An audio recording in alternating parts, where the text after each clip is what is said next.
conceive, believe, achieve. Shut the fuck up. And new undisputed UFC middleweight champion of the world, Michael the Count Bisping. This is Believe You Me on the Gas Digital Network. Here we are. We're back. It's a Believe You Me podcast. He survived the dangers of Brazil. Hey, I tell you what. So I landed in Brazil, and the first thing, I landed in Brazil. I'm a little blurry-eyed. 27-hour journey. 3 flights, 2 layovers, maybe a few shots of tequila consumed on the way as well. I get to Brazil. First thing I do, I walk up as I'm checking in. I say, I was warned that it's very, very dangerous here. Is it? Is that true, or are they exaggerating? And they said, no problem, shit. Here, it's all good. The touristy, yes, no problem on the beach. But if you go this way, no good. I'm like, okay. So what you're saying is stay on the beach, stay on this one road, and if I go that way, I could get shot. And they were right, because we did venture from the beach a little bit, and it's a tough town. Let's just put it like that. What do you mean? Why do you say tough? I had a guy threaten me with a broken bottle. What did you do? You know, there's nothing. I was minding my own business on the said beach. Oh, there's my dad calling. Minding my own business on the said beach. And some guy came over. I don't know what he was saying. I don't speak Portuguese. And eventually smashed a beer bottle and started talking shit. I was with, there was a fighter on the card. He fought the new superstar, Johnny Walker. I don't know if you saw the fights, but Johnny Walker, holy shit, that guy's got a bright future. His opponent, Justin Ledette, I was with his teammates. And his coaches, pardon me. I was with his coaches. We were just chatting away, and then some local smashed a beer bottle and got a bit irate. But that was the closest thing to a bit of action I saw, Lewis. So no grenades. For anybody no else, robberies. that would be a story of their lifetime about how they were threatened by a man with a glass bottle in Brazil. For you, it's just like, it was pretty uneventful for Michael Bisping. I didn't even raise my heartbeat slightly. I'm like, get the fuck out of here. Go on. Do not make me head kick you, okay? No, it was great. Obviously, my first time commentating at the weekend. Absolutely loved it. Great fights as well. Did you watch, Lewis? Did you see? I didn't watch live. I had a gig up in Poughkeepsie, New York. Shout out to everyone that came out. Always Believe You Me fans coming out now, which is one of the coolest things on earth when I get the BYM fans that they come out, and they're very different than the Legion of Skanks fans. Usually they're bathed. They don't have a beard that's growing out of control. They're usually with a pretty young lady. So you can tell the difference between the fan bases. So unfortunately I couldn't watch them live, but the next day I texted you while I was watching them, and you fucking killed it, dude. Very natural. You picked your moments. You sprinkled a little bit of humor in, which is great. It was I was pleasantly surprised. I assumed there would be a little bit of jitters. I assumed there would be a little bit of talking over each other, but you guys both killed it. Thank you very much. Appreciate it, Lewis. And yeah, thank you for the text. I thoroughly enjoyed it. I mean, fortunately, one thing I know is fights, so I can talk about it. It's not like I'm trying to fake or anything like that. The only part that I struggled with, and by the way, thank you to everybody that gave positive feedback. So many nice comments, which makes a good change. But walking into the octagon after the fights is a little nerve-wracking. I mean, I've been in there fighting many times, so you're just thinking about your fight, and after the fight, you don't give a shit that you're in an octagon in an arena of 20,000 people. You've just won your fight, and now you get your moments on the microphone. You know what I mean? Right. But it's very different when you're a first-time commentator. Never done that before. I've never interviewed a fighter after a fight, let alone in the octagon, the bright lights, the world is watching, 20,000 people. And I've got to and they just say in my ear, right, Mike, you got to go and speak to them now. I mean, they told me I was doing that before, but still. And then as I'm walking in, I'm like, okay. And, we had a little chat with the UFC production team, and they prepped me, so that was good. But do they tell you first what to couple of ask them? times, they didn't tell me what to ask them. They told me what to stay away from. They said, they warned me of a few things that they don't like. So yes, they told me what to stay away from. They said, other than that, you know the fight game. You know, you're a smart guy. You've seen enough of them. So as I say, so I started off and the first couple went good. And then like an idiot, I shouldn't have done this. I looked at Twitter, like the egomaniac that I am. I thought, let's see how they're receiving this. And they were all receiving it very well. But Bisping just asked the same question twice in a row there in the octagon. Mix it up a little bit, for heaven's sake, or something like that. Somebody said. No. So now I'm putting myself under this insane pressure to ask a different question every time. And I swear to God, there was a couple of occasions where I'm in there, I've walked in and I need a custom earpiece because the earpiece keeps falling out. Of course, the producers are in your ear, and if you're getting a little stuck, they'll help you along. Right. But every time I walked in the octagon, it slid out my ears because I was sweating like crazy in that arena. In Brazil, it was fucking hot as hell, man. We got a suit on and all the rest of it. But I swear to God, there was a couple of occasions where I'm standing there and the referee's raising their hands, and I'm like, I am seconds away from having to open my mouth, and I have no idea what my leading question is going to be because I didn't want to repeat myself. What was the question that you repeated? You looked amazing there, blah, blah, blah, blah, blah. How does it feel? And someone's like, oh, Bisping again with that. How does it feel? I'm like, fuck. Okay, don't say how does it feel. I'm like, well, if you don't want to ask them how you're feeling right now, what do you ask? Oh, was that the game plan? Was, I just had a bit of a brain fart. You know what I mean? So there was a couple of times, because most of the time there was narrative in the fight. You know what I mean? So you knew where to go. Right. But there was a couple of times where there wasn't really anything that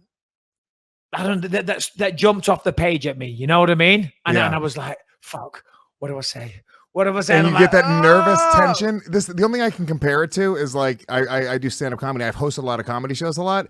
So sometimes you'll be doing a showcase where there's like 5 or 6 comics on the show. And in the moment, right before you bring this person up, you forget their name. You have a brain fart where you go, oh my God, I don't fucking know this person's name. And I'm going to embarrass that person. I'm going to embarrass myself. And this is 200 people in a crowd. This is not millions of people eventually watching around the world, hundreds of thousands of people live, and then another 20,000 people in the stadium. So did you have like almost that hot, nervous, like, oh my God, I'm really embarrassed feeling? Well, once again, there was a couple of times where I was like, afterwards, I was like full of self-doubt. I was like, fuck, that didn't go as well as what I would have liked. But it's funny you mentioned the forgetting of the names, and I don't think I'm really divulging any production secrets here. But as I said, they did give me, they warned me, and they said, just be aware. Sometimes commentators forget their names. He said, especially, if it's new guys, it's their UFC debut, and you're walking out there in front of a crowd, and then all of a sudden, your mind just goes blank. So they said, maybe write it down on a piece of paper or whatever. But fortunately, that wasn't a problem. That wasn't an issue. But yeah, no, listen, all in all, it was fantastic. I truly loved the experience. It was great. I remember I texted my wife about 3 fights in. I said, I'm loving this. And I was. And then it's funny, John Gooden, the UK commentator, he made a comment afterwards. He said, Mike, we noticed like 2-3 fights in, we were like, oh my God, Bisping's going all in on the early prelims. He's still got another 13 fights left. You know what I mean? And Alfred! First one, take a shot, guys. Drink. And somebody is ringing the doorbell. There's nobody in, sorry. They're probably like, there is somebody in. I just heard you.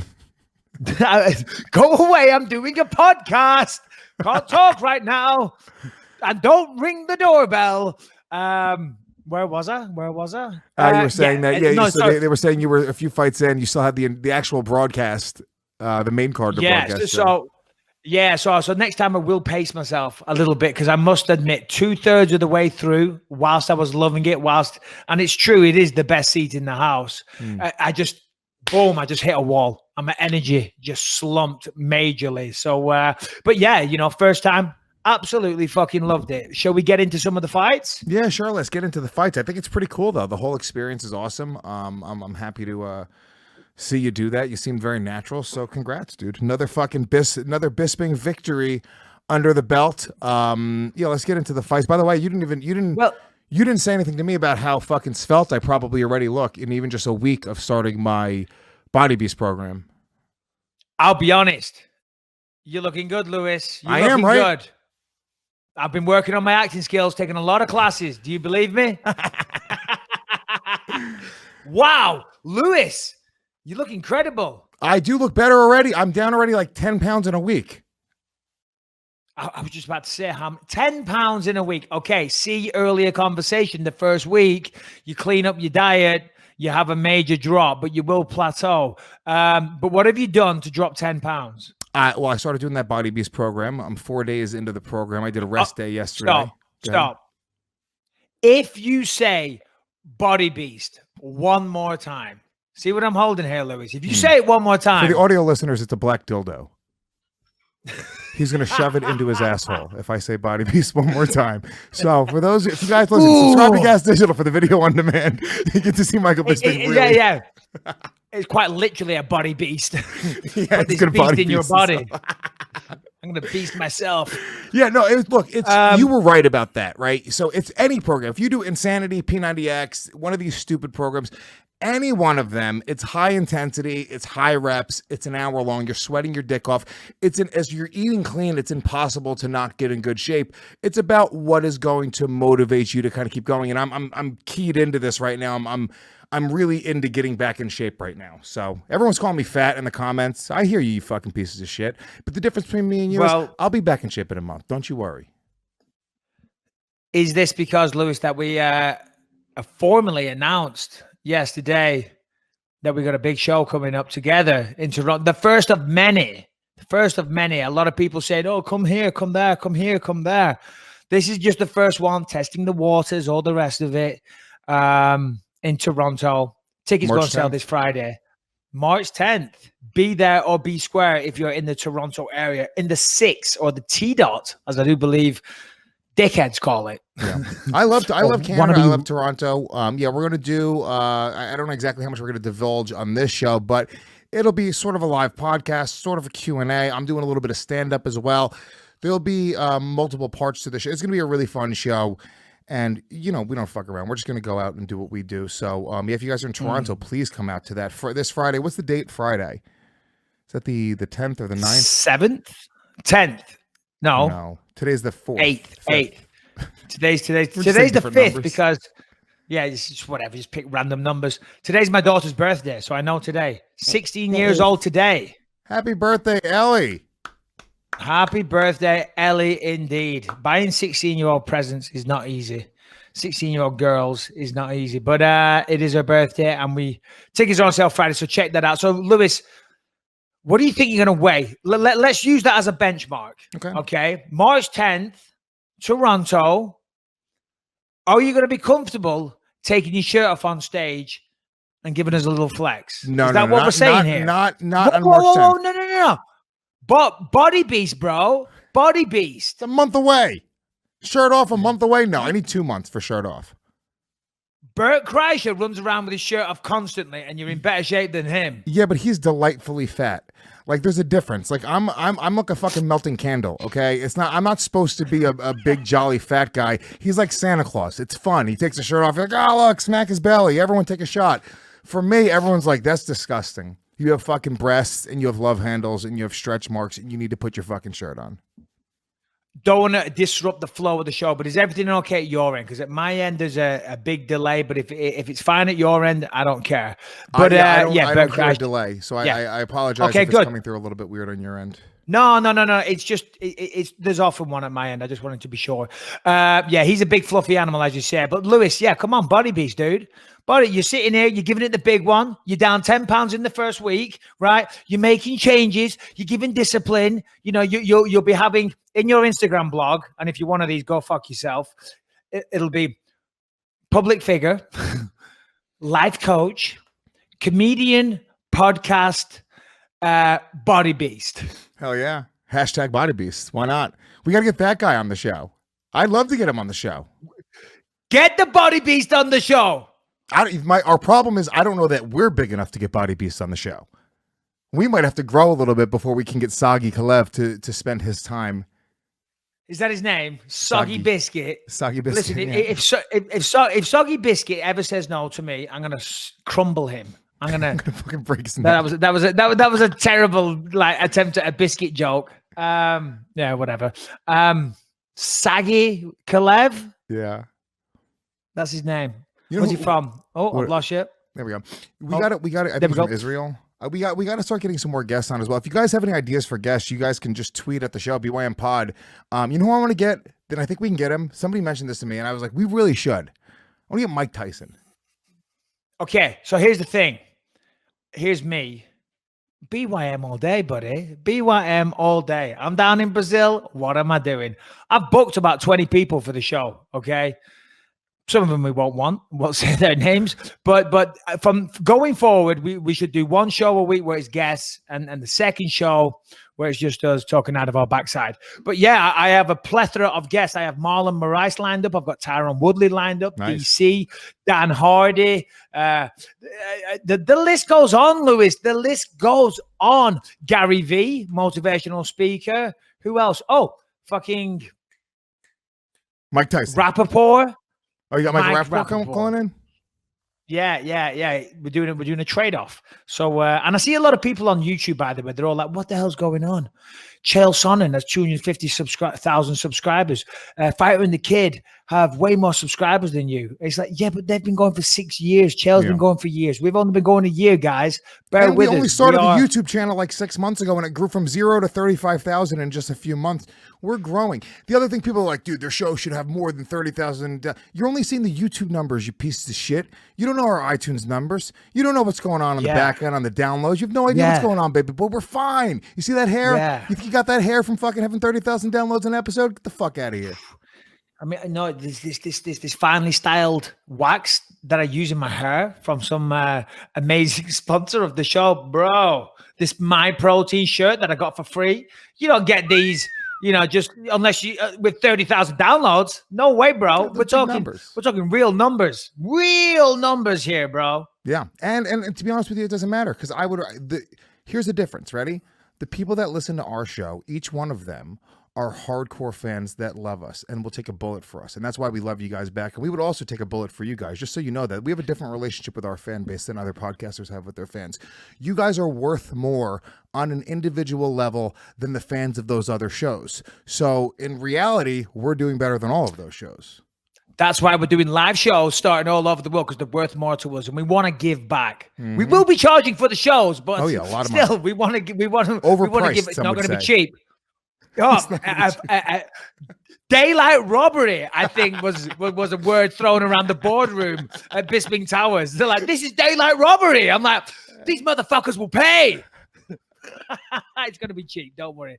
All right. Real quick, Mike, let's just talk about Victory Barber, which is such an incredible company. I wish I had hair specifically because of the Victory Barber sponsorship. I see how excited you are about your brand new styling abilities. And I'm going to tell you right now, not in 10 years or so have I not been jealous of somebody with hair, but now I am. Well, it's not my new styling abilities. My styling abilities have always been there, but now I have the tools to back it up, because, a lot of like hair gels or waxes or whatever, they're a pain in the ass. You can't manipulate them in your hands to make your hair look the way you want to look. But now that is a thing of the past, because Victory Barber truly is a classic grooming product line created for men by internationally renowned barber Matty Conrad. And I'm in all seriousness, this stuff is fantastic. Very, very good. Easy to use. Victory Barber brand has created a compact and comprehensive styling range for any man to create versatile styling regardless of his hair type. Let me tell you about some of the products. Claymore is a beeswax based super clay that never finishes oily and creates aggressive textures in the hair. Works incredibly well in both thick, fine hair. Smells like clean laundry, Lewis.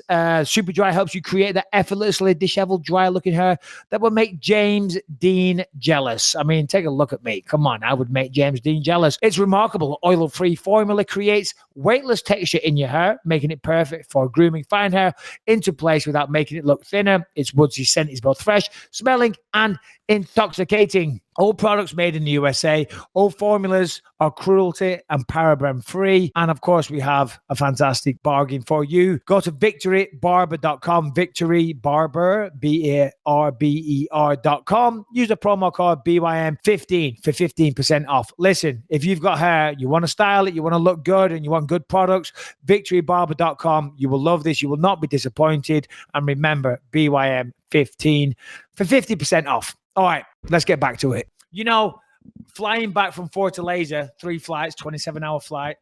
If you're listening, travel department at UFC, I'll leave that there.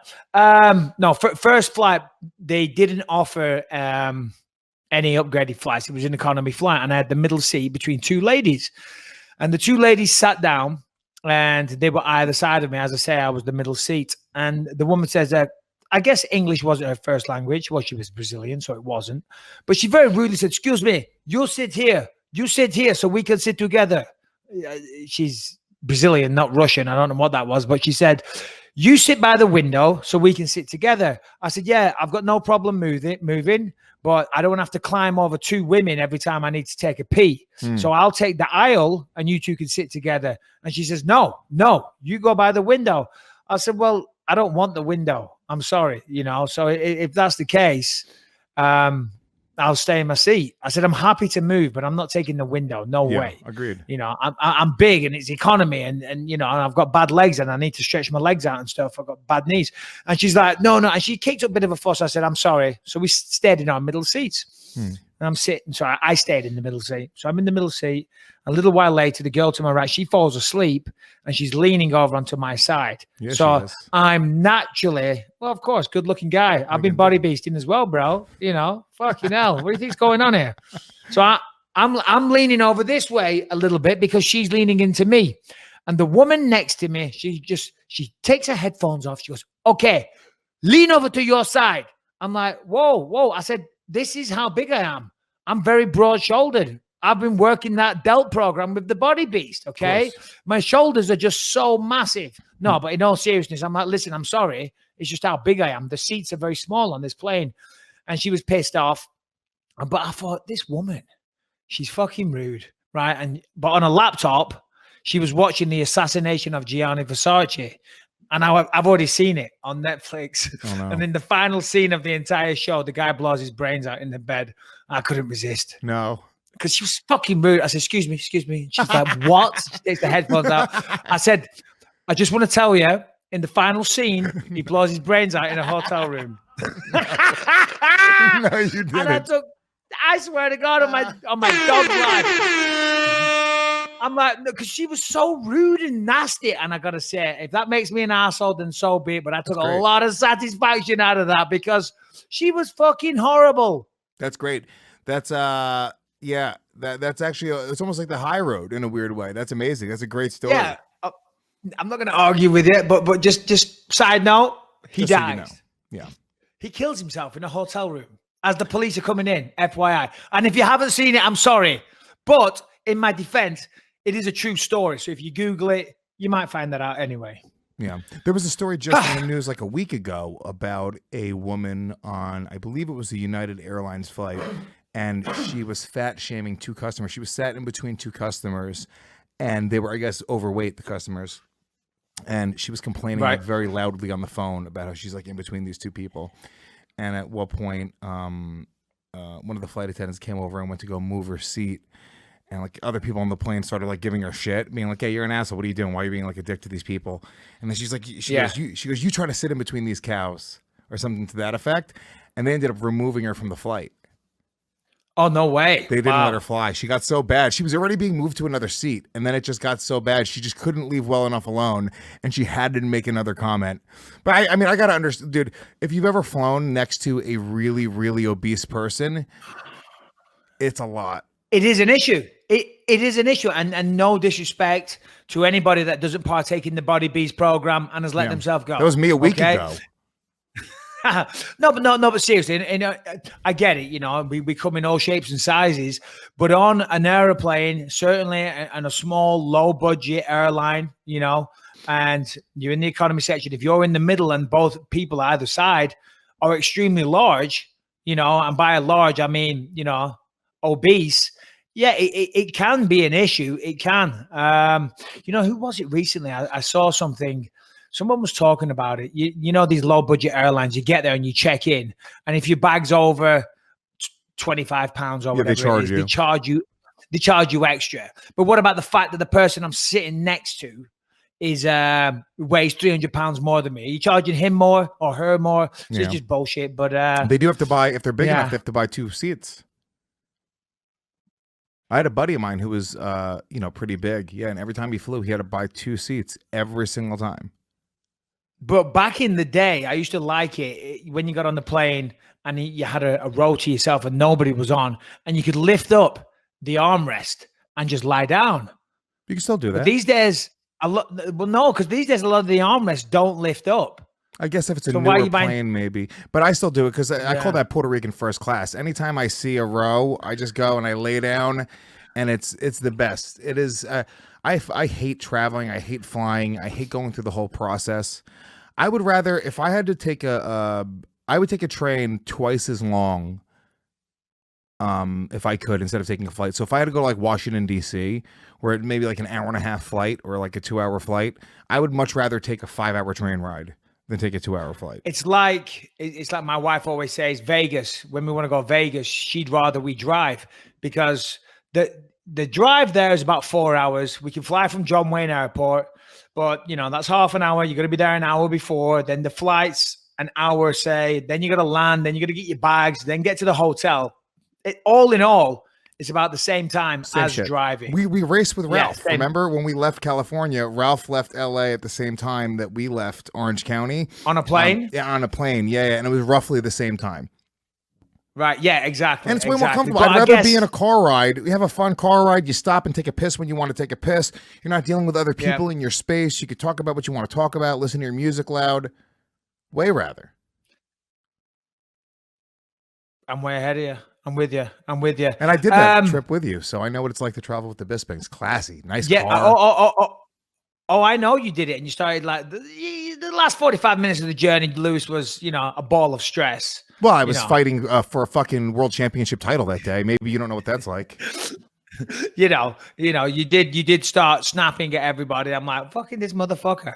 I don't need to be here right now. I'm doing it, but he's barking at me.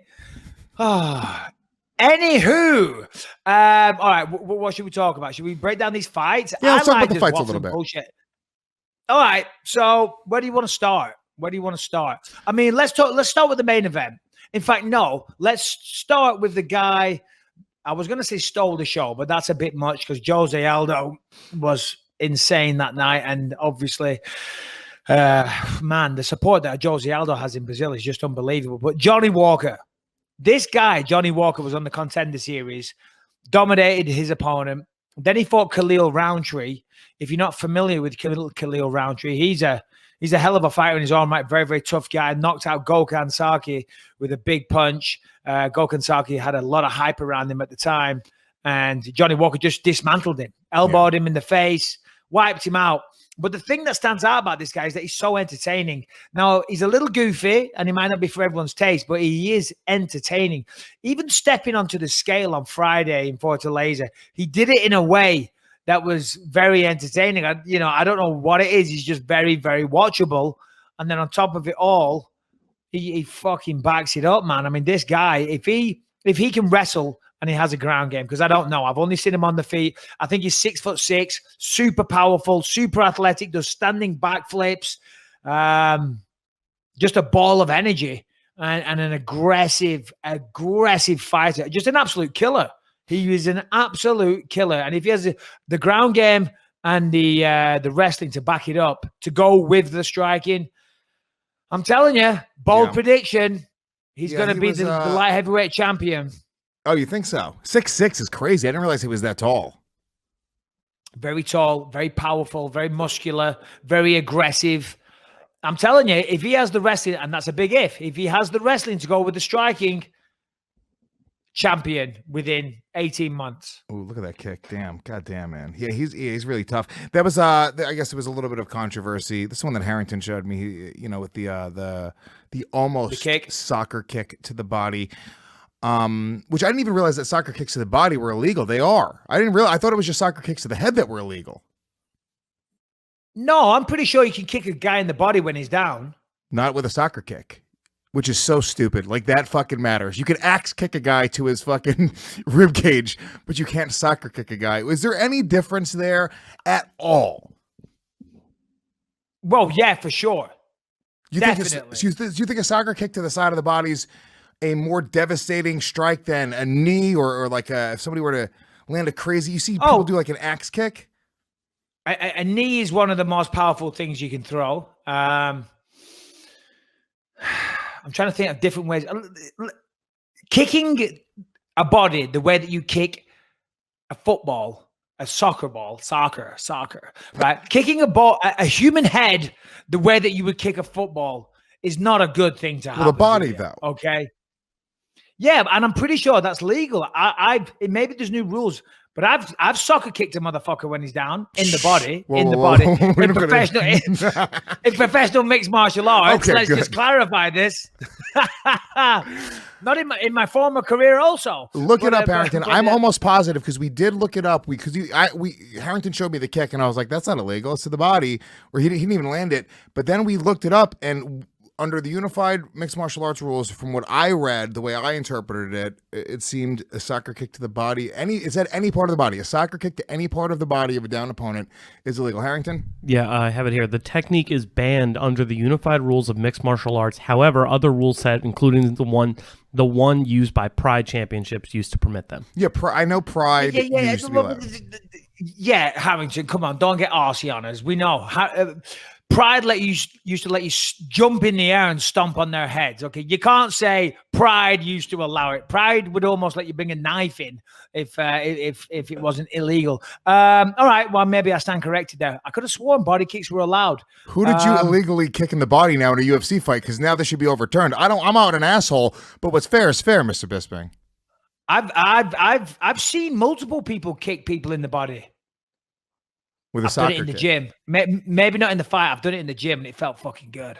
It's great. I'm like, yeah, dickhead. All right, we'll see about that. Halfway through round 2, and I take you down. Boom, soccer kick to the body with the toe. I'm joking.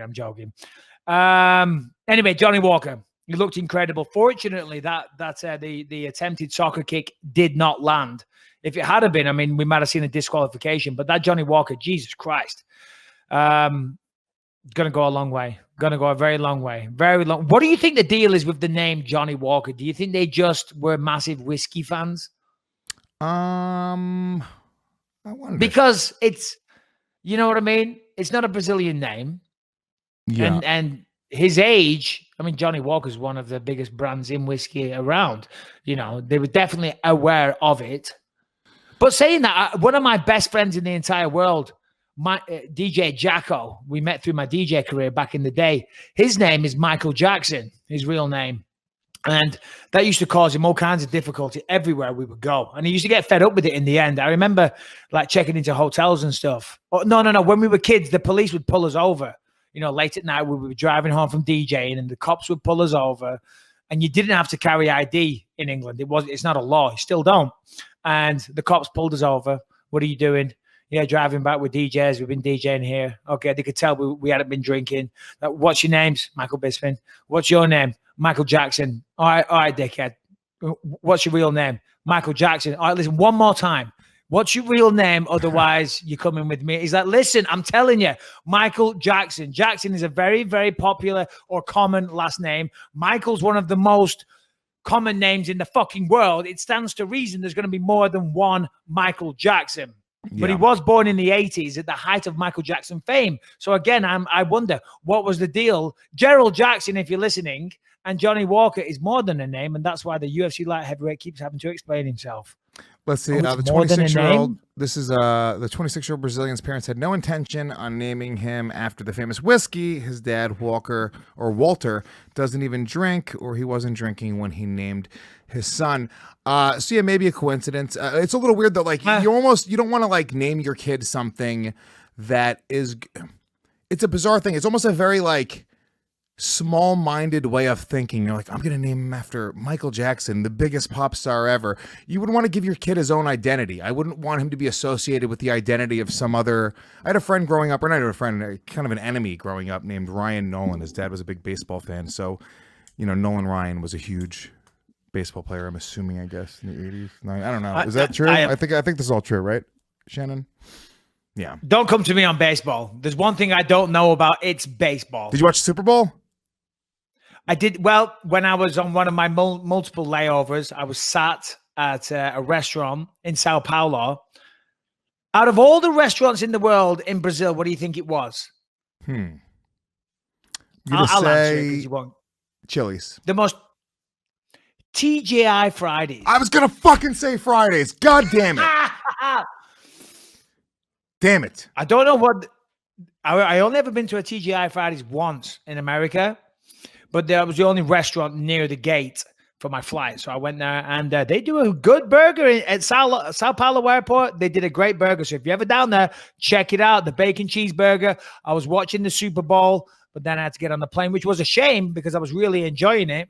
I don't know if it was the burger. I don't know if it was the tequila or the beer, but I was fucking enjoying myself. Yeah. And then I had to get on the plane. For a guy that doesn't drink, then I had to get on the plane. But it turns out it was a crappy game anyway. Yeah, it turns out it was really bad. I went to a party at a friend of mine's house, and we all watched, but we were just enjoying some whiskey and eating and being idiots. Yeah, I think I like those chain restaurants, Chili's, TGI Fridays. The problem is when you travel around the country, you don't know. I have to experiment with this local owned restaurant. I have no idea what's going to happen there. You know what you're getting at a TGI Fridays. The Jack Daniels burger, the Jack Daniels cheddar cheeseburger with bacon that you had there tastes exactly like the one in fucking Detroit. Tastes exactly like the one at Disney World. It tastes exactly like the one in England. It's consistent. And sometimes I would rather a little bit of consistency in my life. 100% totally agree. At least you know what you're getting, especially when you're paying good money for it. I saw in the news this morning, though, not only was the game kind of somewhat disappointing, by all accounts, there wasn't much action.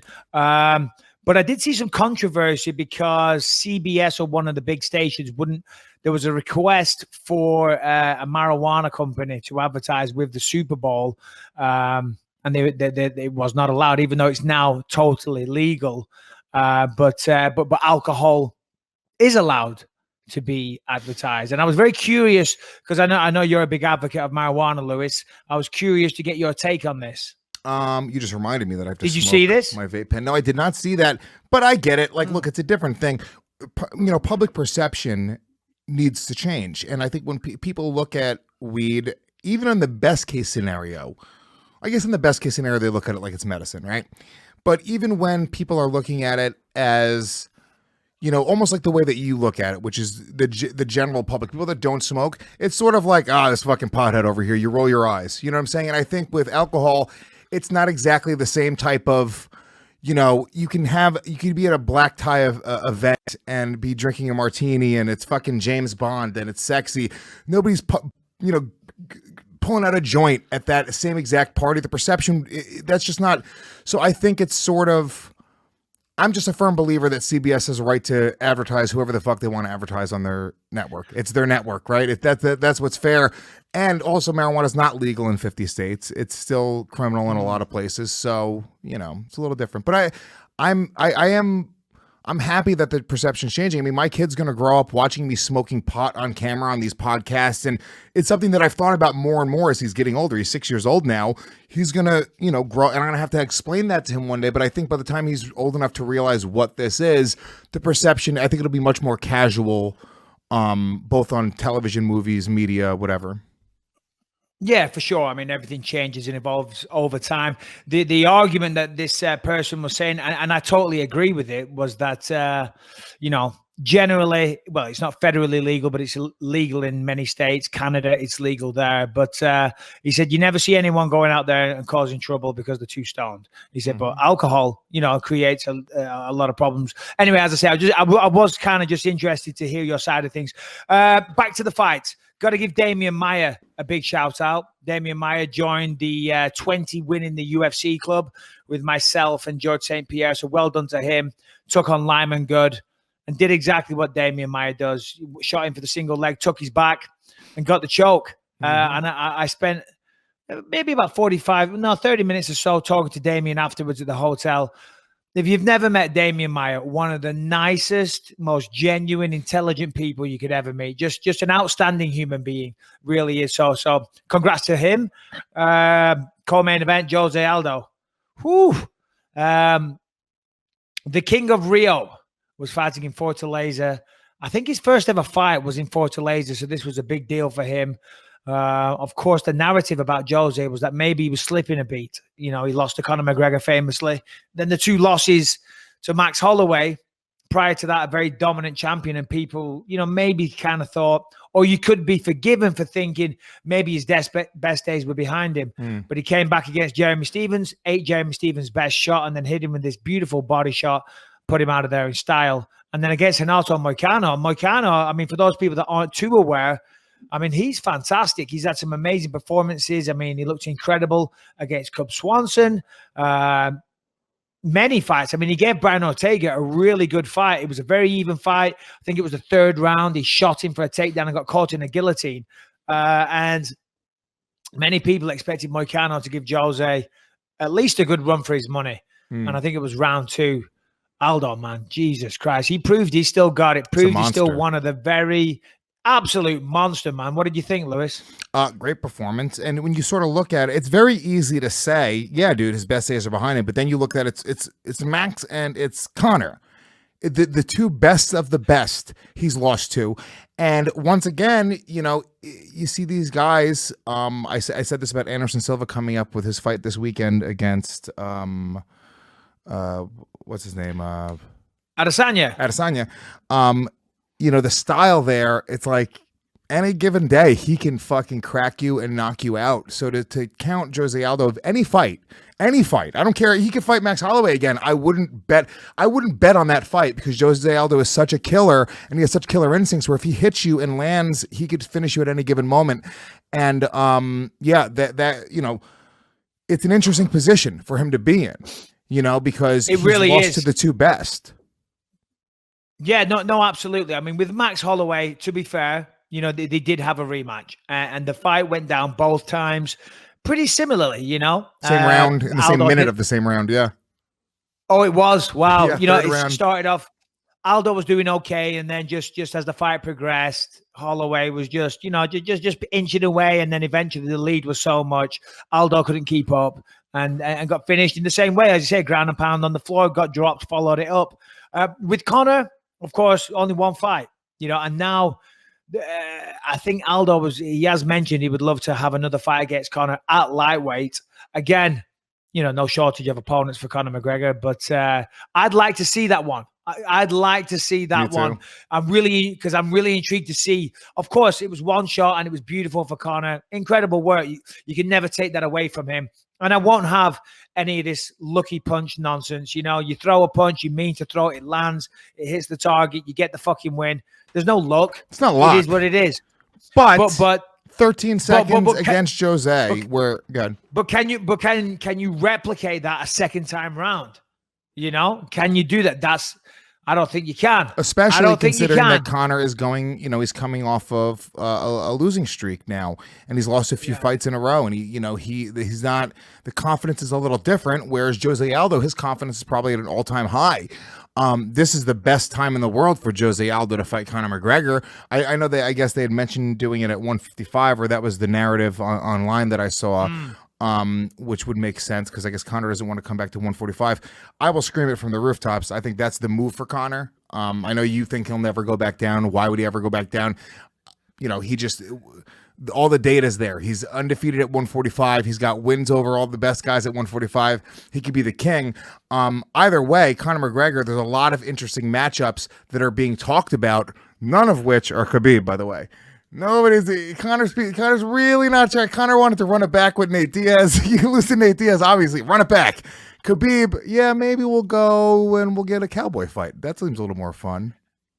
You know, it's funny. We'll get into the main event in a minute, but that seems like a good way to segue into Khabib's comments regarding the Nevada State Athletic Commission's fine. Harrington, have you got it there? Can you pull it up? Because I can't remember it off the top of my head, but I thought it was really good. I mean, Khabib is a very, very moral person. You know, he isn't a guy that's going around, you know, acting out. He was pushed to a certain degree. Still, he's accountable for his actions. He's accountable for what he caused afterwards, and he was punished. $500,000, in my opinion, was absolutely ridiculous, way over the top, far too much. And I just thought the line that he said, the Nevada Commission want to lecture me or morally judge me. This is the state that legalizes prostitution, gambling, and there were some other things as well. And I thought, you know what? Yeah, that was a good line. I don't know if I agree. Why? Because I don't have a moral issue with gambling or prostitution. I think that it's your body, it's your money. You can do what you want to do with it. Absolutely. It is your body, and you can do what you want with it. But also at the same time, here's a guy who has a guy that's, you know, insulting his religion, his father, his culture, all this type of stuff. And here's a place that's so lenient on moral judgment, you know, but they're going to come down like a, you know, with the hammer and fine you $500,000. It's hypocritical. It is. It's bullshit. But Khabib should know that it has nothing to do with morality, and it's a business, and they're trying to fucking get that money out of. It's their job to make money. It's a business, right? No matter what, it's all a business, whether it's a government or a private-owned business. This is all. Everyone's out to sort of make some cash and line their pockets in whatever way they can, and. You know, it's not about morality. Agreed. It's not about them going, well, Khabib, you're a bad person. There's nothing there. It's about them greasing their palms and going, well, what can we get him for? And they did it. And he should, you know, that's sort of just why it's very sentimental the way he puts it. It's a very like, you know, to kind of put it that way. It sounds really good, but. He portrays it from a very holier than thou perspective. End of the day, you did fly over the cage and start a riot. You know, let's be honest, you know, there's two sides to every story. Your side is I was pushed and I was teased and all the rest of it, but sticks and stones may break your bones. The other side of it is like, hold on a minute, Khabib, you fucking dived over the fence, jumped into the crowd and started a goddamn riot. And people could get hurt. Leonardo DiCaprio, Leonardo DiCaprio was right there, and I read a story online this morning where DiCaprio was with Khabib recently at a football match, soccer, and DiCaprio was like, "You nearly landed on top of me," you know. And wait, Khabib's hanging out with Leo? That's how famous Khabib's getting. Well, they had a picture together a while ago on Instagram, but I read a story this morning about a football match. Soccer, and he said he was in the VIP section. He said there was tons of celebrities around, but the only one he recognized was Leonardo DiCaprio. And they got talking, and Leo said, "Hey, I was at your fight. You almost landed on top of me when you jumped over." And people were trying to ask him for pictures. And Khabib said he was surprised because DiCaprio said, "I don't do pictures," you know, and people were getting turned down. He's like, "Listen, I'll take pictures for children, but for adults, I don't do pictures." And Khabib said he was a little surprised by that. Yeah. And I kind of understand it, if I'm honest. I mean, if you're Leonardo DiCaprio, one of the most famous people on the planet, I mean, I have had a minuscule 0.1% of what DiCaprio must endure on a daily basis everywhere he goes. And I guess after a certain while, I mean, there's two sides. After a certain time, you're like, listen, I just got to stop doing this. I'll shake your hand. I'll speak to you like a human being, but I'm not going to do pictures all the time. But when I was reading it, I said it to my wife, and my wife said, well, hold on a minute. But that kind of comes with the territory, you know? So I don't know. Which side of the fence do you sit on? It's weird because, I personally, I'm really, really appreciative of the people that support the things we do. So it's like when somebody wants to come and shake my hand or take a picture, or when somebody sends me a private message, I always try to respond. I always, even if somebody like, hey, dude, I love the fucking show. You guys are awesome. You helped me get through my day at work. I'll always try to write, thanks, smiley face. Even if it's something like that, maybe takes me a month sometimes to go through. And just because, I know the value there. I know there's real value. If without these people listening to these shows or coming out and seeing me at a comedy show, I don't have anything. I have no career. It's a dance, and they're the dance partner. But I also feel like, people have a right to the way they handle their business, and it's not, I'm not, there's that old quote by whoever the basketball player was. I'm sure Harrington, you know who it is, but he said, I'm So I'm not a role model, right? That's the quote. What is it? Charles Barkley. Charles Barkley. Pull up the actual quote. It's a great quote, but he talks about how he's not a role model. He was like, I'm an athlete. I'm a professional athlete. I do this very well, but the words I say and the things I do, it's not for kids to emulate. You know, just because you have talent or you have something that you do well or you have some content that you create that people enjoy, it doesn't necessarily mean you are now beholden to this public contract of having to stop and take a picture every time. I do it because that's who I am, but I would not fault somebody for not wanting to take the time to do it, especially if it starts to become a real factor in your life. Leonardo DiCaprio, if you walk down the street right now, would get mobbed. And yeah, the quote is, I'm not a role model. Just because I dunk a basketball doesn't mean I should raise your kids. Well, sorry. No, you're good. I was just going to say regarding that quote and what you're talking about there with Charles Barkley. I mean, I get that, and he's right, but there is a certain responsibility when you get to a certain level, and then you are aware, you become cognizant that there is children at home that want to do what you do. There is children that dream of being a professional basketballer or a comedian or a UFC fighter and all the rest of it. And yeah, you might not be a role model. That might not be why you signed up to it, but you got to have the responsibility that what you do and how you behave and what you say does influence a lot of children. Now, you can say, hey, I'm not a fucking role model, okay? And be an asshole and send a bad message. Or you can be nice about it and say, well, I didn't sign up to be a role model, but it turns out accidentally and for whatever reason I am, and maybe I'll try and do some positivity with that. And DiCaprio, I mean, as you said, if he walks down the street, he'll get mobbed. Incidentally, I was in New York and I was walking in a nightclub. What was it called? Up and Down or something. I walked in there and he was there. As I'm walking in, DiCaprio got ushered in with some people. I was like, oh shit, there's DiCaprio. And then we had a table and he was at the table behind us. And I wanted so bad to go over, but yo, what's up, Leo? How you doing, man? Just want to say hi. But I didn't. I wasn't that guy, but I really wanted to, because come on, who doesn't love Leonardo? I mean, it started off with DiCaprio. He was like the pretty boy, and I wasn't a fan at all. But but his movies, man, every movie this guy does, they're fucking incredible. Well, look, you want to associate with successful people, and there's something about that where, it's not, there's no negative side to associating with people that are successful, talented, affluent, that will rub off on you in its own way. I just have a weird aversion to it. It's when I'm around people who have a lot of money, I'm like, I don't really like this person. When I'm around people who care about the way they're dressed, I'm like, fucking beat it, buddy. You make me sick. It's just, I was raised a little more punk rock. You know what I'm saying? And it was just like, but hold on.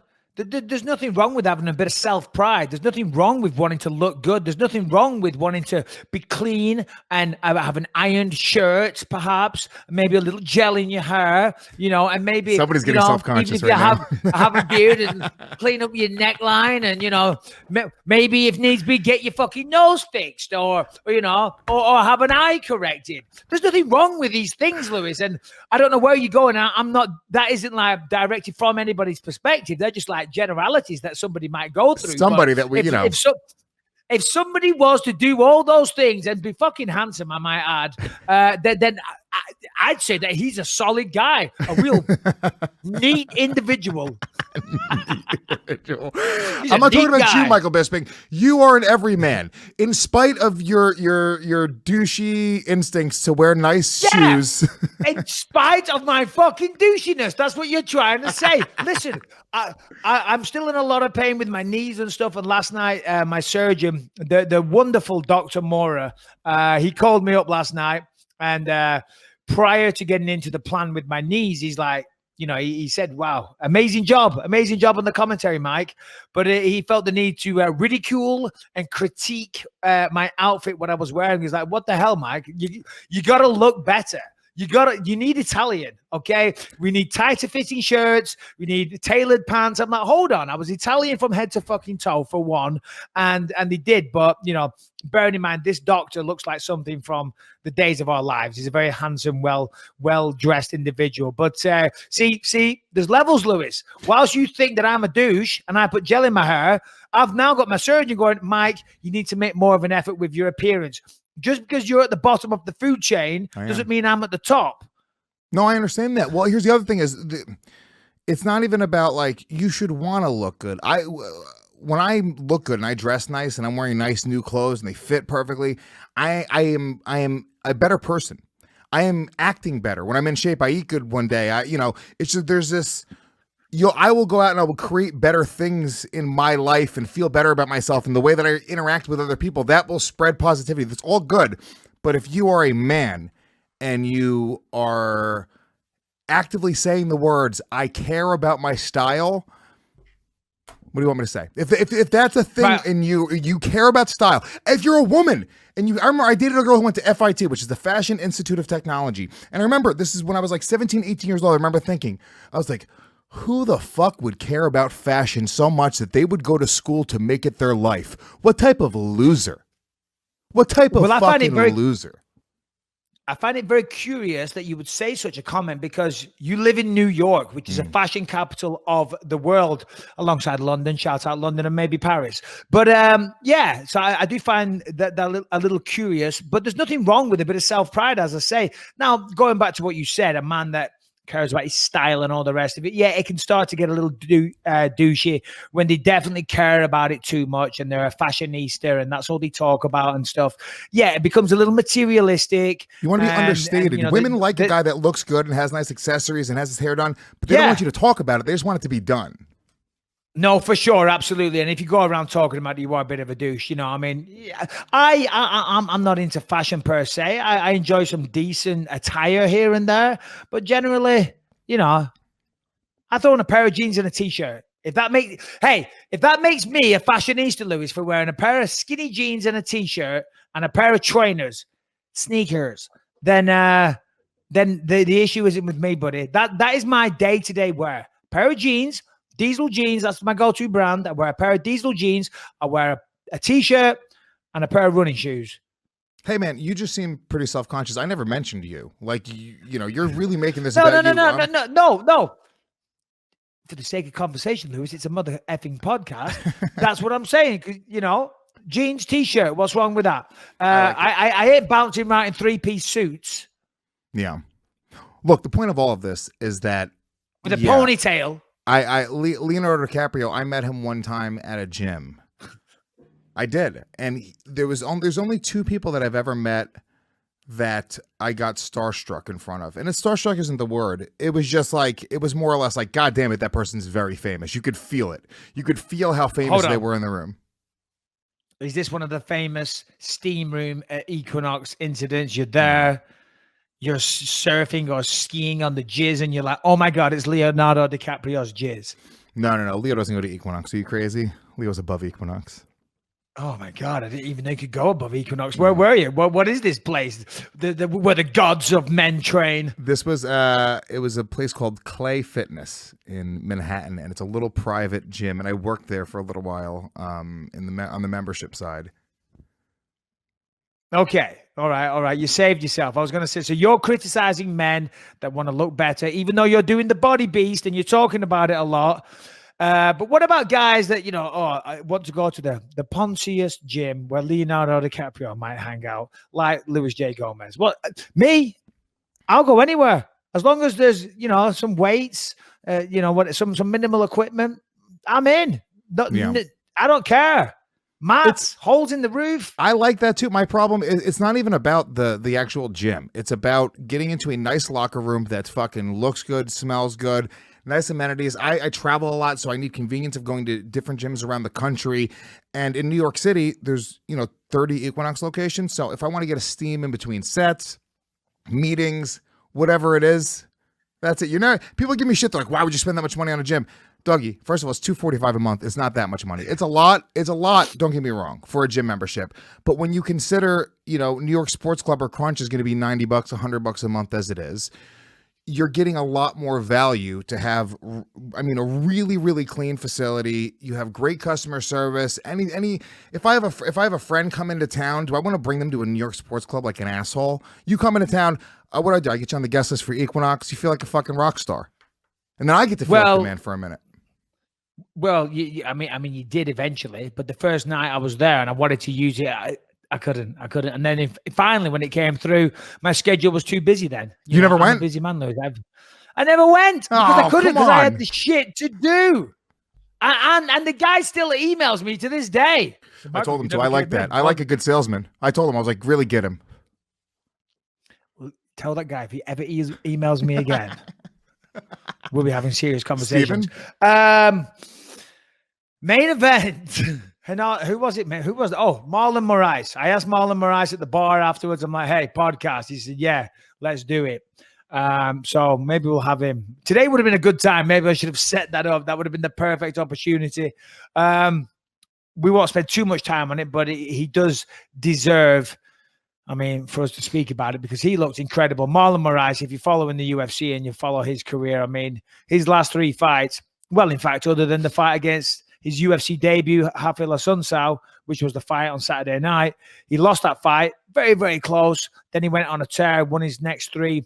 His last 2 were head kick knockouts against Aljamain Sterling, Jimmy Rivera, 1 in 30 seconds, 1 in like 2 minutes. Mm-hmm. And then he went out again Saturday night against Assunção. And Assunção is tough as hell, right? This guy can take a punch. He's been around for a long time. And Moreas, man, he's just getting better and better. Hit him with the right hand, followed it up with another beautiful right hand, put him down. And what was the actual finish? It was it a choke? Guillotine? It was ground and pound, right? Yeah. Sorry. It was a mounted guillotine. Yeah, sorry about that. Yeah. Well, you know this better than anyone else. You've avenged losses before, right? So this is something like the only loss that he has in the past 8 years is to Assunção, and it was a split decision, so a close loss.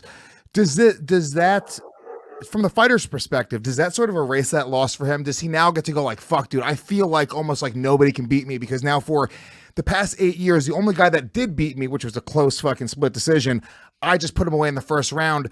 From his perspective, he has to feel like, fuck, dude, I'm the baddest man on the planet. 100%, Lewis. Are you even seriously asking me this question? Are you asking me to invalidate all my revenge victories? Of course it does. If you beat them, you win some, you lose some. No. If you beat them if you beat them in the second fight, it totally eradicates what happened in the first fight. So therefore, I did not get H-bombed at UFC 100. No. Luke Rockhold did not choke me out in the second round in Sydney. They didn't happen. I went out there, put a beating on them, and won the rematches. So yes, it's like if you can go back in time, if you watch the tape. Never happened. Well, if you watch the tape of you versus Henderson 1, it was kind of like Back to the Future. Like his hand starts to disappear as he goes to bring it down. He never lands that shot. That's right. Exactly. We've changed history.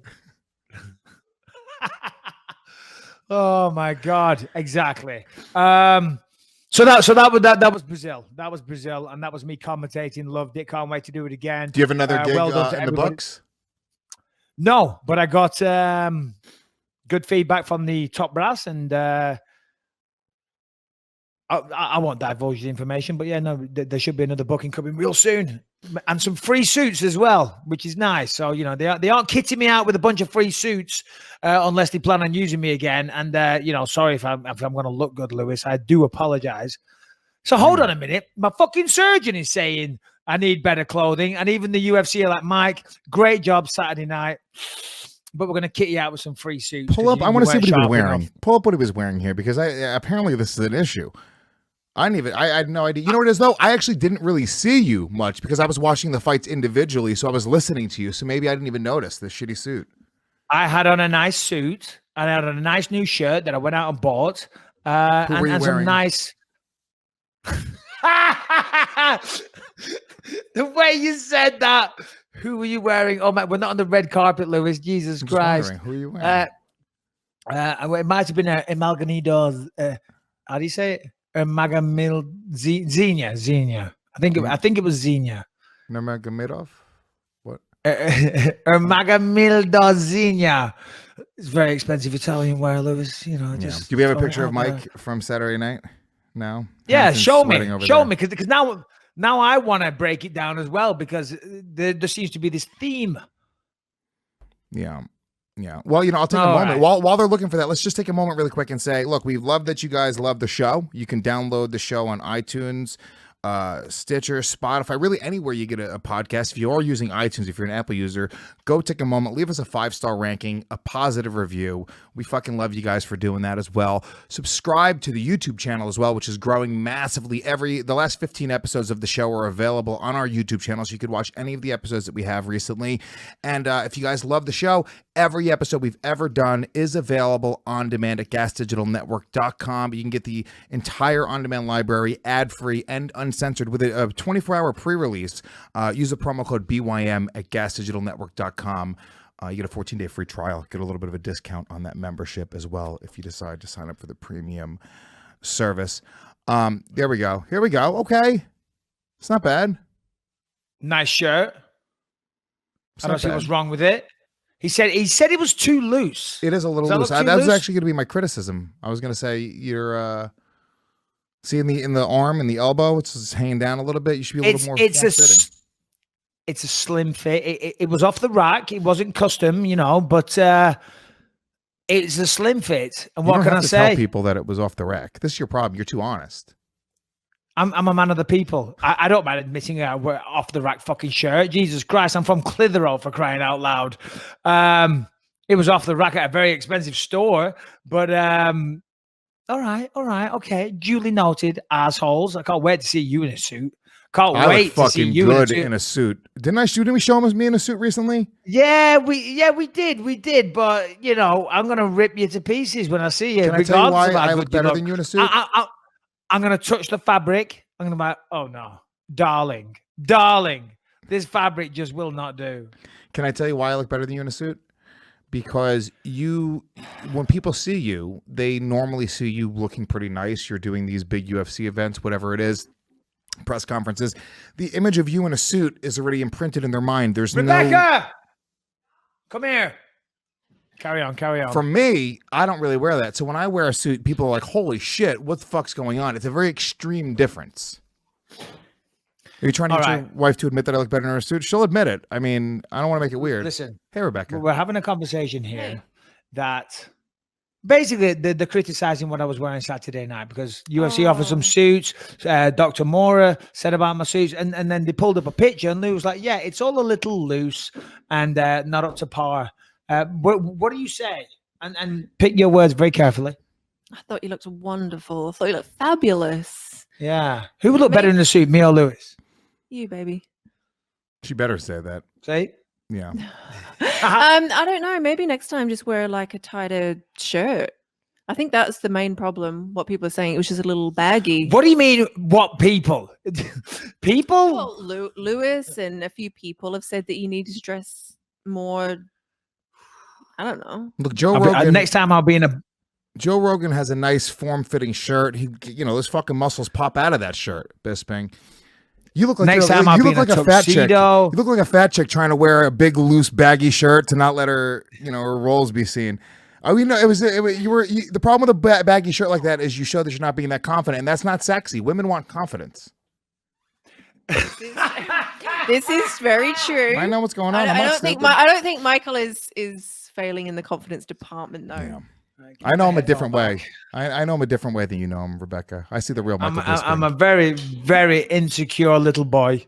I am that has to wear baggy shirts in case I look chubby. All right. Anyway, main event. We did that. We did the main event, right? We did it. We did the main event, and we're doing it. We're doing a preview fights on Saturday, so we can't really talk too much about Saturday night's fights because Saturday afternoon we're going to do another podcast live stream. So if you guys are hanging out Saturday we should do a pre-show. We should try to do it as late as possible on Saturday, like maybe leading right into the event. I know, but leading into the event. Okay, yeah. I could do that because I was going to say the problem is that I want to watch the fights. You know what I mean? because it's been a long time since I've actually been at home and able to sit down as a fan and enjoy the fights. Now, don't get me wrong, I was, as a fan on Saturday night when I was commentating, but you know what I mean? I used to, when I was fighting, I'd invite all my team over, all my coaches, sparring partners, all that. They'd come over, we'd get some food, and we'd all enjoy the fights together. And Saturday night, the fights are fantastic. Well, the main and co-main are. I mean, I haven't really studied the rest of the card. I'm sure there's some good fights on there. But main event, co-main, sensational. But yeah, Saturday, join us. We will be doing a little preview and some predictions and all that type of stuff. But real fast, Anderson Silva, Israel Adesanya. What do you think on that fight? And what I mean on that fight, I'm not even talking about Israel. Yeah. What do we think about Anderson Silva? Because I think, and call me stupid, and call me maybe that I'm underestimating Israel. I'm not. But Anderson has been told that if he wins this fight, he gets a title shot. So that's massive, massive motivation. I mean, imagine him coming back after all these years and getting the belt back. The story that would be, and then he could go off into retirement truly as the greatest of all time. You know what I mean? Even though he got beat off Michael Bisping that one time, but it's still some might say greatest of all time. So I think we're going to see a very, very motivated Anderson Silva. Yeah, I mean, Anderson Silva is, he's a phenom. You can't take away what he's done for the sport, and how much better he was than everybody else in that division for as long as he was. I feel like part of me is picking with my heart when I pick Anderson Silva, because I am picking Anderson Silva. And I'm putting money on Anderson Silva because the line is crazy. He's like a what is he? What's the line on that? He's like a minus 400 or a plus 400 underdog, right? Something like that. Well, if he's a plus 400 underdog, then, I mean, all you got to do is go to betdsi.com and stick a bet on there. I guess this is the perfect time to talk about our old faithful betdsi.com, betdsi.com. As you know, if you want to put a bet on, this is the place to do it. They've been around for a long time. A+ rated on all sportsbook review sites. History of fast payments, and of course, always fantastic offers. Listen, if you're going to watch the fights this weekend, if you want to take advantage of some of the crazy betting lines right now, betdsi.com is the place to do it, Lewis. Yeah, and I'm telling you right now, I'm putting money, I'm not kidding about this. I'm putting money on Anderson Silva, plus 450 underdog. I don't care what you want to say. That is I don't care who Anderson Silva's fighting. He's not that much of an underdog against any man in the world. At heavyweight, I wouldn't have put him as that much of an underdog. So the fact that I love this line. I think this is a really, really good bet. Who knows what's going to happen? I like throwing a little bit of cash on the fights just to make it that much more interesting. If I'm not a big fan, if I'm not emotionally invested into one of the fighters, let me tell you something. Throw $100 down, you will become emotionally invested, and it's a lot of fun. It changes your whole perspective on what watching fighting is, because there's a real investment. And it's the return of the Spider. Everybody knows, and he's a massive, massive underdog. And on top of that, if you go to betdsi.com and use the promo code BYM120, up to $1,000, they're going to give you a 60% bonus match. So he's a massive underdog. And if you're feeling fruity and you want to put $1,000 on, that is essentially going to become a $1,600 bet. And Amazing. If he pulls it off and he wins, you're richer than your wildest dreams, okay? And you can thank us later. And how do they do that, Lewis? What are the codes? What is the promo? How do they get rich on behalf of us? BetDSI.com is the website. The promo code is BYM120. Get a 60% bonus with that code if you opt in for it. Just know if you opt in for any of those specialty codes or any of those promos where you get a bonus match, there is a rollover amount that you have to play. So you have to gamble a certain amount of times with that bonus money before you can take it out. So just be aware of that before you opt in for any bonuses. If you just put cash down, you can get your winnings out right away. So it just depends on how you want to play it. BYM120 is the promo code. BetDSI.com, incredible company that we love that has been with the show for a very long time. So go support them and enjoy the fights this weekend. Yeah, so BYM120, that's the promo code, and it lets BetDSI know that we sent you there. So anyway, as I was saying, Lewis, see, for me, it is hard. I mean, as you just said, you always pick on Anderson because you pick with your heart. For me, it's hard because I have a victory over him. And as we've mentioned before, anytime you beat somebody, you want them to always win all their fights from then on. Or if it's the flip side, if they beat you, you want them to always carry on winning because you're like, yeah, listen, this guy beats everybody, man. That's just how good it is. So there's no shame from me losing to him. So yeah, so I'm particularly interested in that fight. Of course, I think on paper, well, he is on paper. Israel should be the favorite. He's looked sensational. He's undefeated. His last fight was a sensational knockout over Brunson. And he's way, way younger. And of course, with the kickboxing credentials, the style, the height, the frame, all the rest of it, younger guy, blah, blah, blah, blah, blah. But we'll be going into more detail on Saturday. Plus 450 is the number. Plus 450 underdog, meaning that if you guys don't understand gambling, if you put $100 down on Anderson Silva and he wins, you get back $450. I told this to, I was talking about this on my other podcast. I really think this is if this isn't crazy, this is an idea that I have. It's damn near guaranteed. I almost look at it as being a business. Robbie Lawler and Ben Askren are fighting on March 2nd, I believe it is. Yeah, right? Yes. And I'm telling you right now, I think Ben Askren, I don't think there's any way he loses this fight at all. I don't think there's any way in the world. And what was the odds on that one? Is he the underdog? Right now, it's minus 295. Minus 295 for Ben Askren.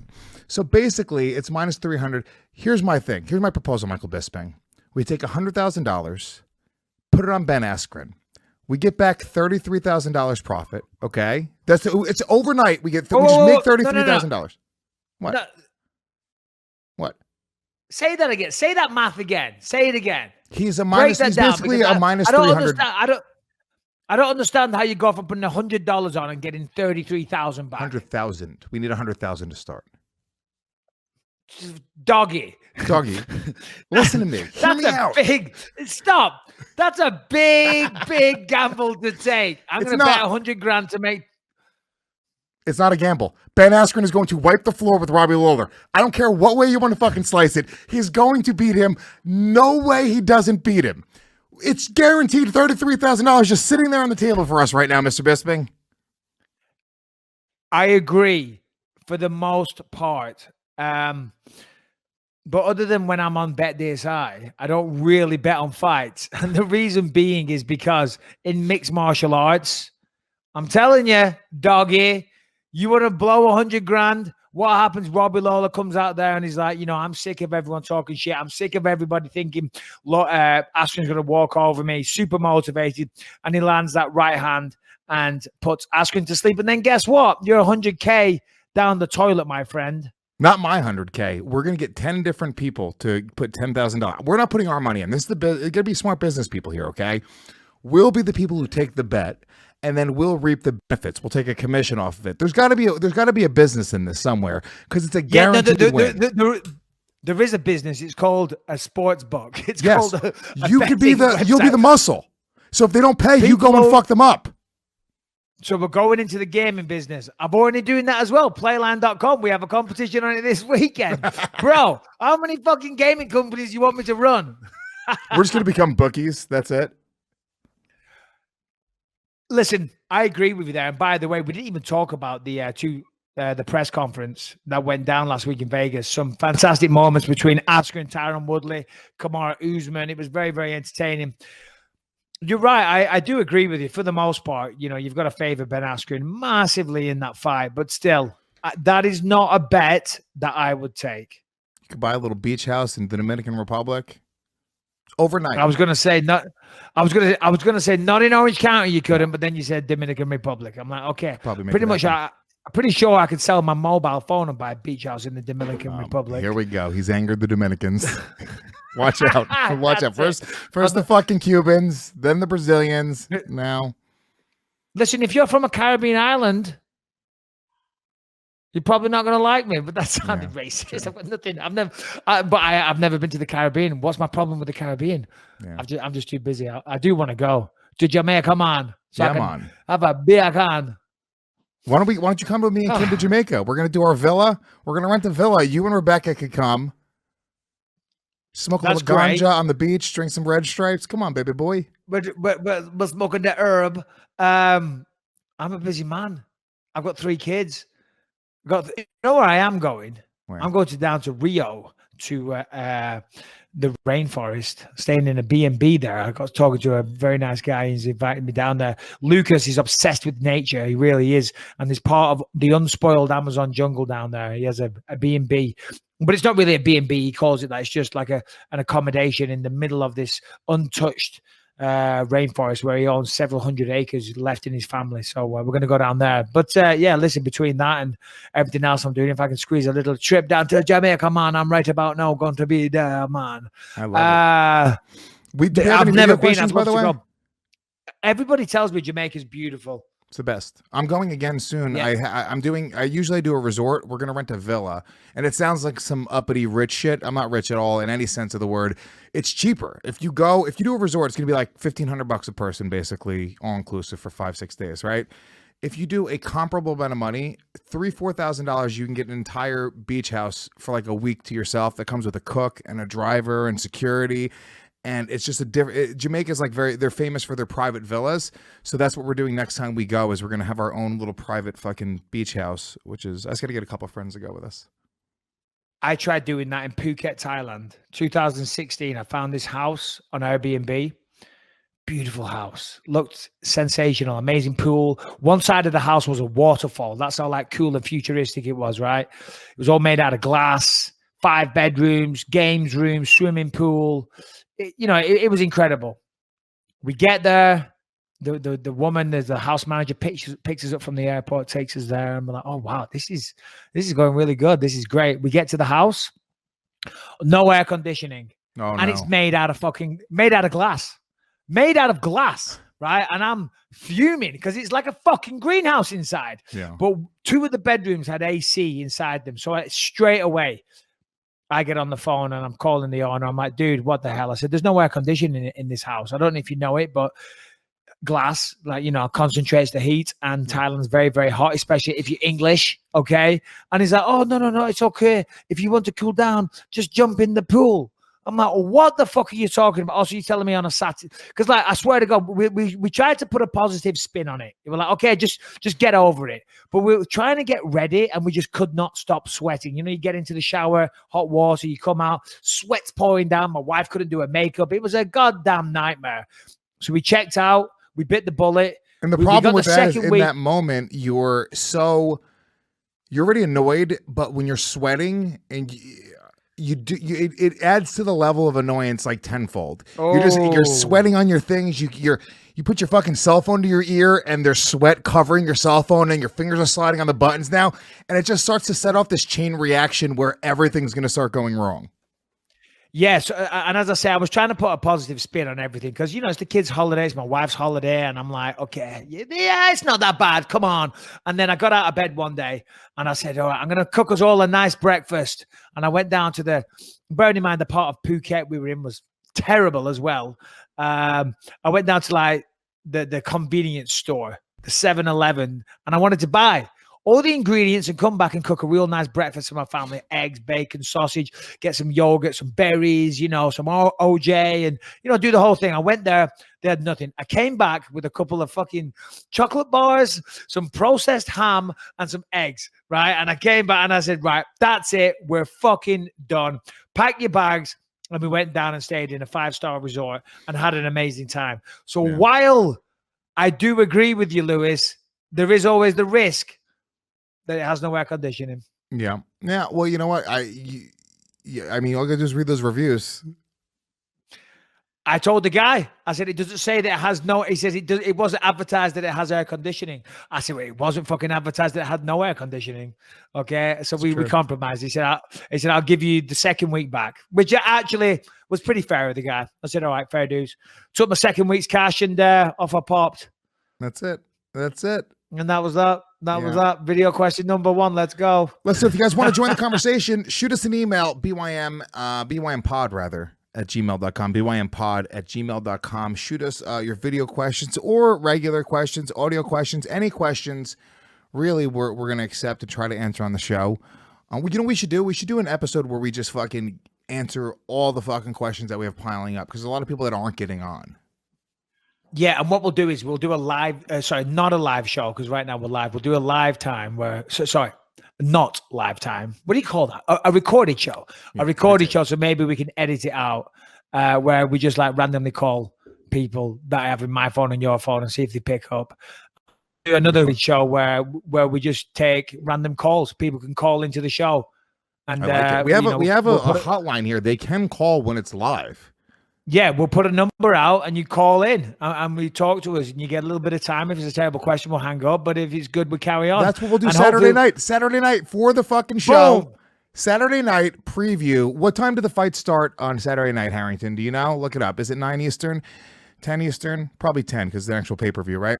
So, yeah, what we will do is we'll more than likely do an 8 p.m. Eastern show on Saturday night, and we'll do a phone-in show. If you guys want to call in and speak with myself or Bisping or ask any questions, or Harrington or Shannon even. If you guys want to just call in and breathe weirdly into the phone when Shannon picks up, that's okay as well. We have no problem with that. We'll do that this Saturday night, 8 p.m. Eastern, live in the Gas Digital Network, gasdigitalnetwork.com/live. It's, what is it, 576 gas line, right? 573. 573 gas line's the number, but we'll put it out that day. Listen. Yes, we will. And I want to do that. And that sounds like a lot of fun. Okay. But there's a lot of crazies out there, Lewis. Okay. And if they call in and say some shit we don't want to hear, we got to edit that shit out. What do you think's going to happen? What are you hiding, Mr. Bisping? What are you I'm not afraid of? hiding This is anything. the first time I've ever heard Michael Bisping bring up crazies that might call and say things that we have to edit out on the podcast. Who's calling? Well, I'm just saying right now that like people in England that like, if I was them, I'd call and say, listen, you cocksucker, you know. It's okay. I don't care. I welcome the fucking hate. People, I got a lot of hate. People are hating on me because they go, oh, Lewis. Yeah, but I'm talking about personal stuff. You know what I mean? Like not everyone back home loves me. There's a team of people that I used to be with, and if I was them, well, I know them. I know their character. I know the level of which they act. I'd call in if I was them and say, "Hi, I know. Let's fuck with him. He's doing a live show. Let's call in and talk some shit." You know what I mean? We can screen the calls as well. We'll have Harrington and Shannon screen, and then we'll make sure that it's not your former teammates from England fucking with you. Okay, fine. Yeah, I'm joking. No, it sounds like a lot of fun. Let's do it. 8. Hold on. You said 8 to 10, so 5 to 7 p.m. Pacific time. So what is that? Oh shit, that's early in the morning. Oh, so if anyone's in England listening to the show, because they're 8 hours ahead, they're going to be well oiled by the time the fights are starting. So yeah, call in. So we're probably going to have a lot of drunk people from England calling in, but that's cool. Let's do it. I like it. I got no problem with it. All right. Do we have Shannon? Shannon, is there an issue? What's the problem? No. What are you making those faces for? Oh, I'm not going to be here on Saturday. Okay. You don't care about the show. We get it. We understand. You don't I care love you about the guys. show. I love you guys. I also actually thought Mike was saying that he was going to have to defend me if someone called in and was weird. No. I thought it was going to go in a nicer direction. Yeah, hey, I got your back, Shannon. Don't worry about that. I will defend your honor. you know. But I am concerned if Shannon's not here. Okay, things don't run as smoothly, Shannon, when you're not here. You are greatly appreciated. We fuck up every time, and we trust Mike Harrington to do things correctly, and that's our fault. It's not his fault because he doesn't know how to do things. No. Correction. That's your fault. It's not my fault. No, you're right. Yeah, it's not my fault. Every time, normally when Shannon's here, we log in. It's like a quick hello. Yep, boom, we're on, sorted. Lewis, whenever His Royal Highness is ready to grace us with his presence, we'll walk in and the show will start. Anytime Shannon's not, that's when we used to end up arguing and like really getting into it prior to the show, and like then it'd take us half an hour to the cobwebs and get into the flow of things. So what I'm saying is this sounds like a more technically challenging show on Saturday. We're not with the great Shannon not we're here. Not trusting Harrington. We will get Bobby Hutch or we'll get Brian or one of the other people that have talent to man that show. Harrington has talent, but not the talent of manning a show or producing a show. Harrington's talent is writing down subjects from MMA websites. I'm a big fan of Harrington. Love the guy. But there is certain limitations. And this sounds like a more technically. Imagine this. Imagine you said, Alfie, come here, boy. You're gonna cook breakfast with the family today. And then that would be like you coming in and getting furious at Alfie and like, this fucking dog didn't cook the breakfast the way that we wanted it to, but you're the idiot for instilling a dog to cook your family's breakfast. Okay, exactly. You're right. And as a business owner, right? And as a company, can I make a suggestion? Fire Harrington. Perhaps, no. Perhaps open your iPhone right now and go to the calendar app Okay. Look on there for a date which works for everybody.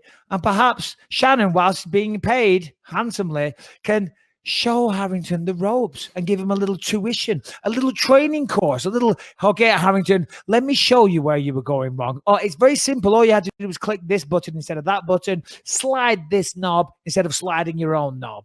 Okay, that's, may I suggest this course of action? It's very simple. Just spend an hour showing him how to run the studio. Doggy.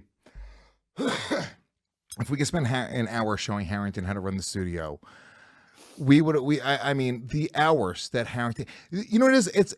He's colorblind. Not literally. He's colorblind to logic. So you can't, it's like somebody's colorblind, you're like, dude, see red. Come on, man, just see the fucking color. It's not going to happen. We can try all we want, no matter how many hours you want to get this colorblind person to see red, they're never going to see red. So you need to sidestep and just go, all right, let's not do anything where he needs to have red incorporated. Well, exactly. Because what you do is then you say, okay, this guy has limitations. Harrington has obvious limitations. You create a system where the obvious limitations are taken into consideration. So rather than having to pick out the red, they make it with like some kind of, perhaps a slice of pepperoni pizza dangling from it, and Harrington will go to that red thing or the pizza and say, yeah, this one is pizza, this one is beer, this one is porn. Okay, so, which one do you want now? And Harrington will definitely figure it out. Pizza, porn, and beer. Boom, system. By the way, for you guys that don't know, Harrington's actually crying right now. Legitimately, Very close. Grown man crying in the booth. I don't care. This toughens him up. It makes him better when we talk about him like this, right to his face. What's his show called? Hammer Fisting with Harrington. He The doesn't have thing it is with anymore. Shannon. That was canceled. We canceled it. We canceled his show. Instead, listen to the Thing Is podcast. Replaced it with Shannon. Yeah, Oh we my keep God. Shannon her own show. It's fucking crazy. It's crazy. Oh, We have to do questions, guys. Shut up, Shannon. gosh. Don't rush us. 12 minutes. Don't rush us. We'll do what we want to do.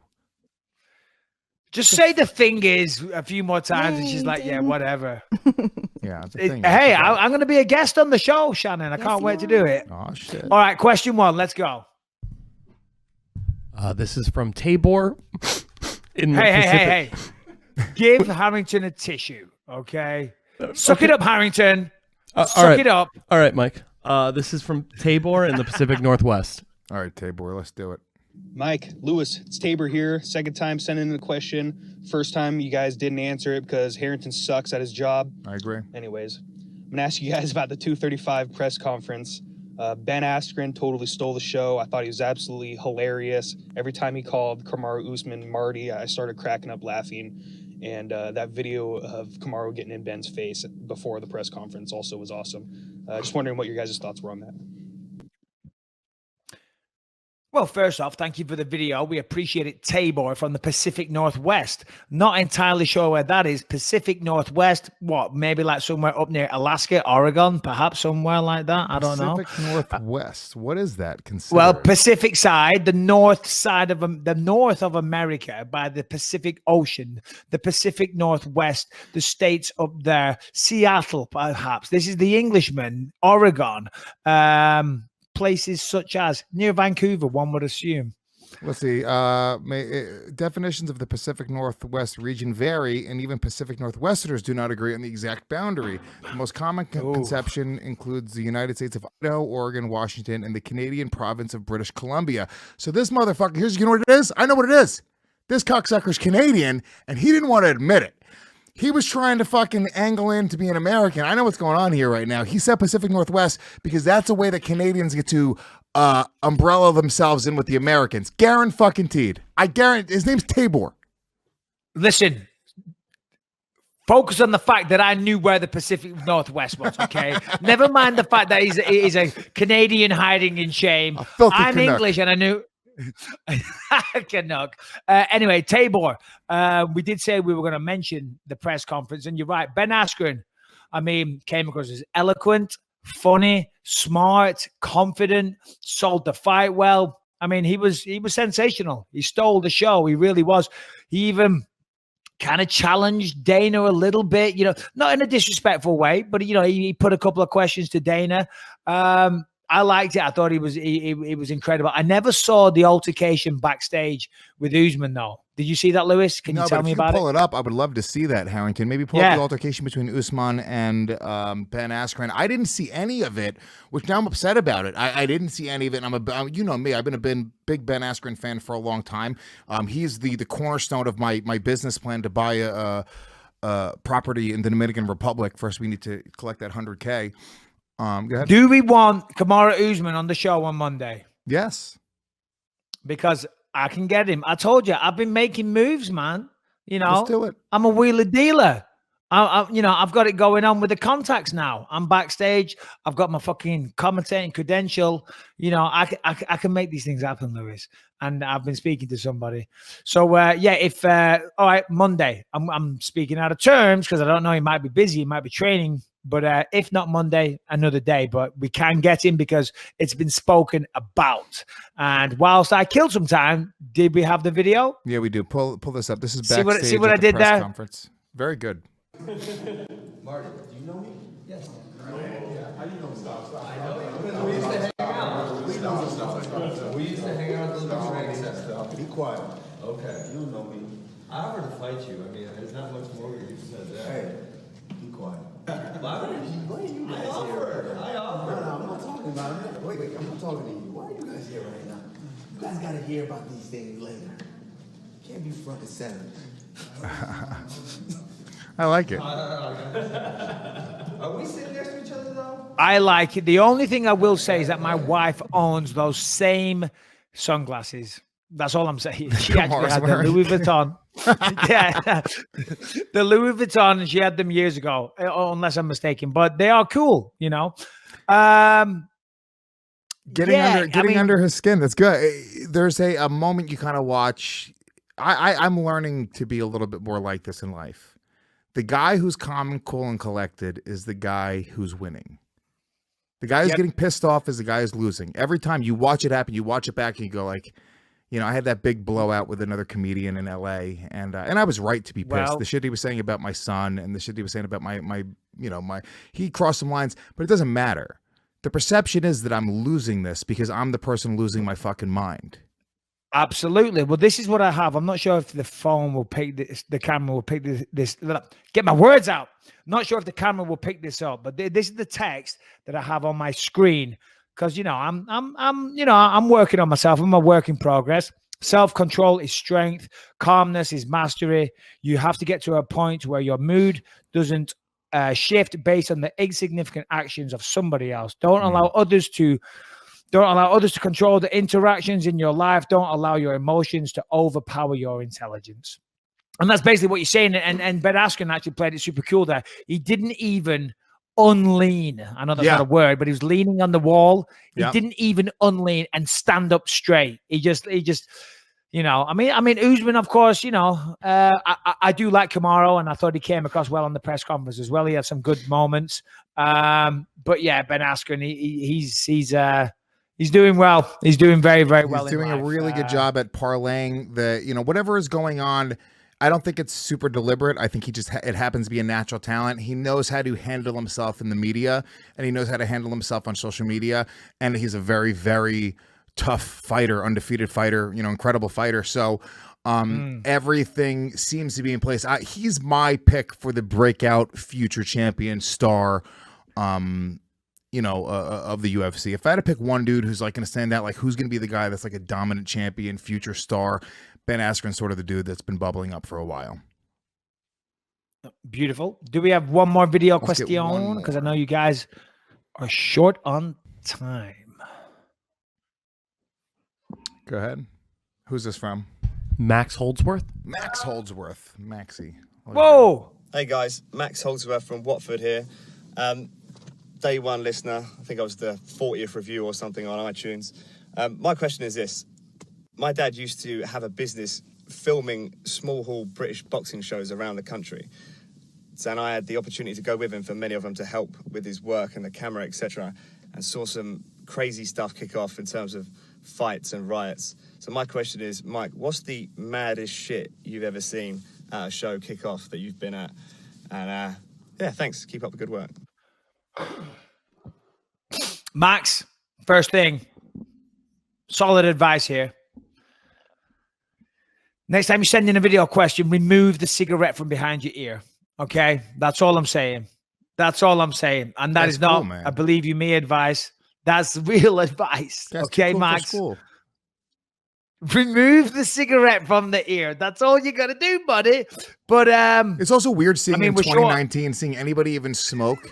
Isn't it kind of strange? People don't even smoke anymore. Everyone vapes. So when you see somebody with a cigarette, you're like, where's this guy? I don't even know how people are. I don't know anybody who smokes at all. I never see people smoking cigarettes. If you go to England, a lot of people still smoke. And generally across Europe as well. It's definitely diminishing for sure. Yeah. But in Europe, it's still a big thing. Where was I recently? And the smoking was out of control. Anyway, to his question, many times at small events have I seen it kick off, but there was an event when I fought for Cage Warriors. You can find this online. It was at the Coventry Skydome, and there's a guy, he's a great guy. His name is Barrington Patterson. He was a very, very good kickboxer. We actually fought back in the day in a kickboxing match. But Barrington, prior to being a fighter, was the head of the Zulus, which were a big football hooligan team. Google him, Barrington Patterson and the Zulus, and he'll come up. And great guy. But he had a fight, and all his, I think they were called the Zulus. I might be wrong. Anyway, obviously all his supporters were there at the fight, and he lost the fight. I forget how it was. He lost the fight, and then it kicked off. And when I say it kicked off, there he is. It fucking kicked off. And I was sitting there I wasn't on the floor. I had a seat on the famous first riser where Lewis would rather sit. And I'm in the first riser, and I'm sitting there, and it's all kicking off because all these people, because in England, I don't know how it is here, but on those low-level shows, what they do, they sell the VIP tickets. And the VIP tickets, you get the table, by the cage, and with that, you get a meal. You get like a 3-course meal, and you get booze all night, and that ticket will be like £150 or whatever. You know what I mean? So you get an evening, and the waiters bring you food and everything. So basically, in that area, it just started kicking off like crazy, right? And I'm sitting in the first riser with a couple of people, kind of watching. And I'm like, whoa, this is crazy.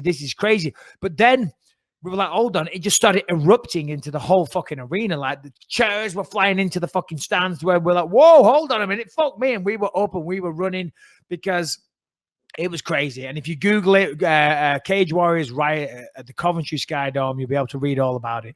So there you go. Mr. Cigarette behind the ear. I can see Lewis and Shannon in the background signaling one another with a frantic look of panic in their eyes. Not me. And they're like, he's going overboard. Figure it out. I've got to leave. I've got a bus. I've got a babysitter. I've got things to do. I see it. I can see the way you're communicating. She's cutting with it. one She's another. cutting the stream. She's letting us know we have to go. We'll cut the stream and just record the ending. Even listening to me. Are you? And on that note, because we do respect Shannon and her timekeeping, we will say thank you for listening to the Believe You Me podcast, and go to all regular outlets, download, tell your friends, YouTube, subscribe, do all the thing. Tickets on sale Friday, March 8th. February 8th. Tickets on sale. Come and see me and Lewis, my life story, hosted by Lewis J. Gomez. We're going to tell some jokes. We're going to have some fun. See you all there. Thanks for listening. There's another show coming on Saturday. Bow, bow, bow, bow, bow, bow.